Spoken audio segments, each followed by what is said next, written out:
are rules and regulations in that place.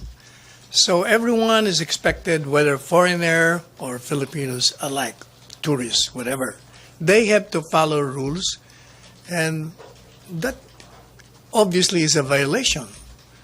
So they will be subject to administrative, or rather,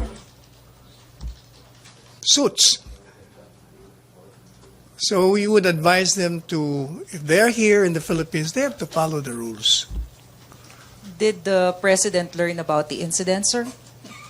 I have not talked about that with him, but I suppose he reads the news. But you know, maybe we should ask also the Boracay, whoever are responsible for that place, to have available restrooms all over. Hotels.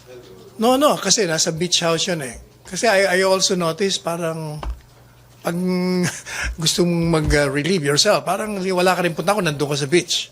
Kailangan siguro merong mga portable restroom there. Kailangan din, tulungan din natin yung mga turista natin. Pero sir, how do you feel about the incident? It's a violation. Disturbed? We will not, syempre we are not happy about that. Hindi naman maganda rin yun. Kasi we're supposed to be cleaning it up. Pagkatapos, some people are messing it up. Di ba? Hindi maganda. Were you offended? Oh, kahit na Pilipino yun, whether Filipino yun o tourist, it's offensive to the sight. It's not a good scene.